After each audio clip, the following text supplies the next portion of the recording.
So these are my droppers right here, and right now I'm flying my older birds, and this is something new to the older birds, so they haven't really catch on to focusing on the droppers. So that's why I got them on the cage right now. And what I do is I'm gonna let them all land and just kind of get the feel for the droppers. And what I'll do is when I'm ready to get them to eat, of course I'll rattle the can, blow the whistle. They're gonna know it's ready to eat. I'm gonna open the entrance, I'll take out the plug, let the droppers go in. The older birds are gonna be excited to go in and eat, so they're gonna see the droppers go in first. So that's the first step for the older birds, to know that the droppers is a sign of them, of the droppers going in.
So I want to share with you guys something that I started to practice here in my loft, and that is using droppers. So droppers, what droppers are is you use a bird that you don't fly, you just use it to kind of hang around in the loft. And the purpose of a dropper is to use that bird to bring your birds down, or your kit down, from when you want them to come down. So it's just another tactic just to get them down whenever you want them to come down. Yes, you could use the feed, you could use the rattle cans, you could use whistles, but here where I live, I try to use as much as I can to be able to get the birds in whenever I need them. One of the reasons for that would be maybe like I'm getting hit by the bird of prey and I want them to come in ASAP. I throw up the dropper. They see the dropper. They know that when the dropper's out there, they know that it's time to come in and get fed, and it makes them come down right away. Another reason for using a dropper would be something like, let's say you enter 2 kits in your region for a competition, and they schedule you back to back, so you gotta fly a kit, trap them, then release another kit. So that will be a good way to get your first kit in right away. For instance, like in the World Cup, they give you 30 minutes from flying your birds, flying the 20 minutes, and then they give you 30 minutes for you to trap your kit out, or trap your kit in, and releasing your second kit. So you got 30 minutes. So that is a good way to kind of get your birds in faster than normal, as to where you don't have no tactics on getting them in. So like when I started flying pigeons, it was just about, releasing them and trapping them back in, and I was excited that I was able to trap my pigeons back in. But as time went on, I realized that there's a lot more to it. Like for instance, feeding the birds properly and not having them too heavy with the feed, as far as eating, for feeding them a lot to where they ain't gonna want to trap in. So they're gonna want to get used to hanging out, and pretty much a lot of the things as far as that you do not pay attention, the birds also get bad habits. Um, so we kind of want to break those bad habits or prevent those bad habits from happening, so that you won't have issues like the issues I've came across, and it's very very hard to work around those issues when especially when it's ready for a competition, or you want to have them ready for, let's just say, a fly, any other club members coming over and seeing your bird fly, and it's just very stressful. So what I started doing is just focusing on the different techniques that I could use to prevent all that, toward where if I do have an issue, it won't be a big problem, or it will be a quick result of taking care of that problem. All right, so as you guys can see right now, all the birds that I was flying, the older birds are down. Look at how nice and calm they are.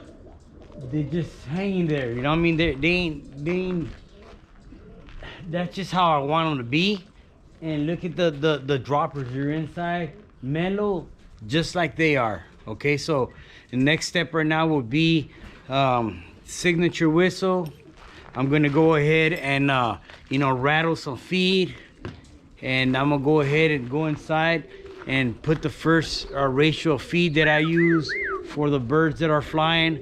Let those birds go in. Okay, let the older birds hear them peck. Remember, I said that this is the first time I'm introducing this method to the older birds, so it might take a little time for them to realize what's going on. But what I'll do is I'll go ahead and get the droppers inside, come back outside, wait a few seconds, take the cage out, and let all the birds in. And I'll start doing that with them all the time, so that, like I said, whenever I need them to come inside ASAP, that's just a method, one of the techniques that I use or that I will be using to get them down. So, that's just more tools or firepower. I don't know what you call it, but just different ways for me to get my birds in. Like I said, I got the whistle already packed down in their mind, knowing that when they hear the whistle, it's time to come in and feed. The rattle as well, my own personal whistle, and now it's gonna be the droppers. So I'm trying to get as much as I can to make it work for me in the area where I live in. It's very difficult to fly pigeons where I'm at, so I'm trying to find everything I can to make my fly easier, my routine, my program easier here where I live at, so that when competition time comes along, I have a better opportunity for my birds. So I got the droppers out. They only had a little bit of food in them, and I'll go ahead and release the next kit, finish feeding the kit that I just finished flying. And then what I'll do is I'll go ahead with the younger birds. What I'll do is let them fly, and when I see them come down, I'll just throw them up freely without the cage. They're ready and used to hanging out with the droppers, so there's no need for me to cage them.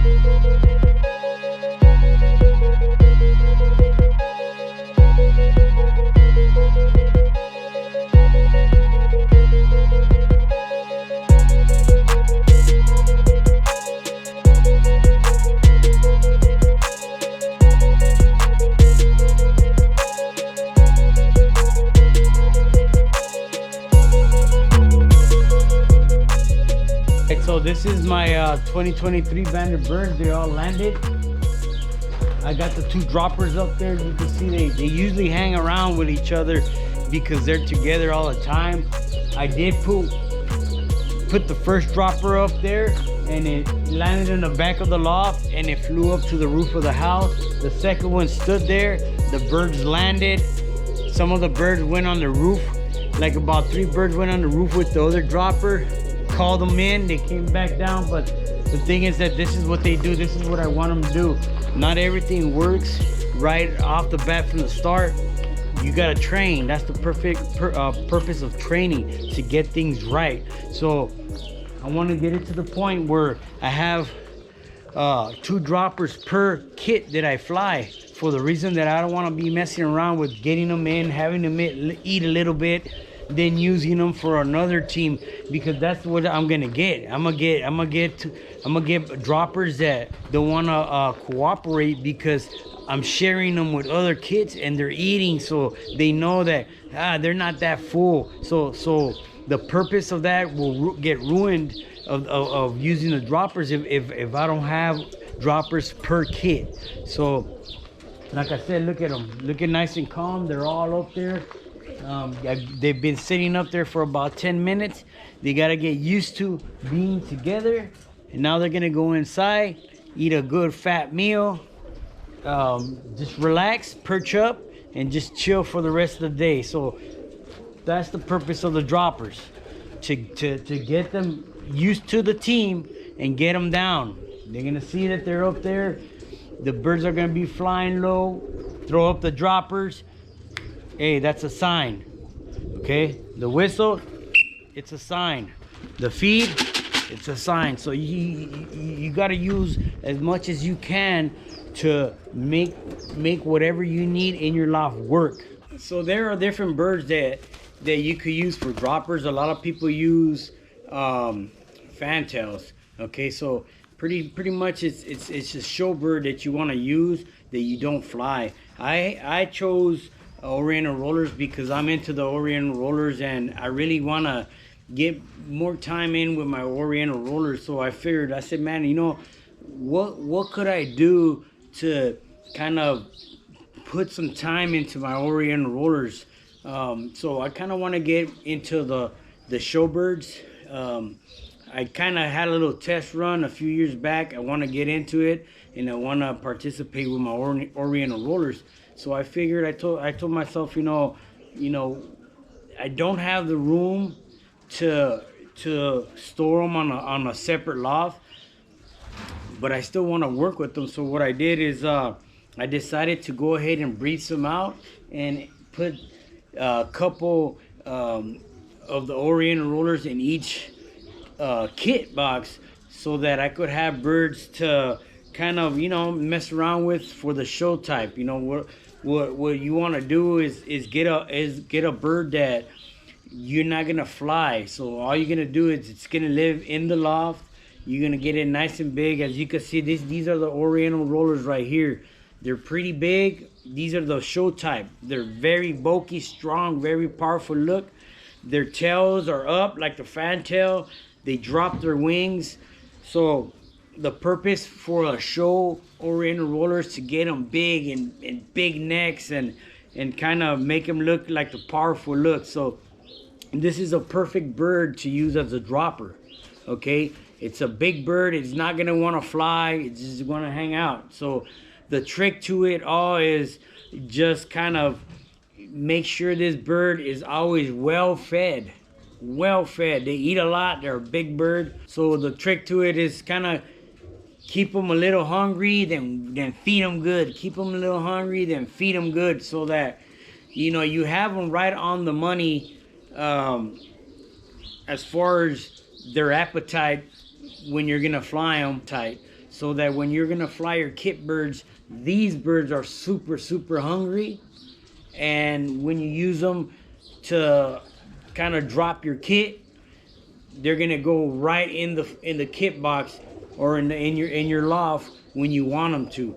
So it's very important to understand how to keep their appetite on point versus the appetite of your flyers. So this is a good example of a really nice dropper. Look at how big this bird is. Okay, this bird is gonna strut on top of the kit box. It's gonna bring down the birds. It's gonna utilize its big powerful look to get the birds inside the loft when it needs to. So yeah, this is the Oriental roller. This is what I'm using as a dropper. Like I said, show birds are the best droppers you could use. A lot of people use fantails, you know, because the fantails, their tail is up, and you know, it's just a attractive look to it. And this is kind of similar to it. It has a tail that it stays up like that. The wings are low, and like I said, it's a big bird. So the trick to it all is kind of breed some out and let them get raised with your kit bird. And like I said, this is a way so that I could breed out Oriental rollers, keep them in with each kit, and then have them roam around in the outside, and then pretty much use them as a show bird when the time comes to enter a bird in a show. They'll be perfect. They won't be stuck inside the loft. They'll be able to come out and enjoy the outside of the loft. So I think it's a good way for me to utilize these birds and keep these birds in shape and get them ready for the show. So it would allow me to have, let's just say 2, 4, 6, 8, 10, 12 birds at all time for the show.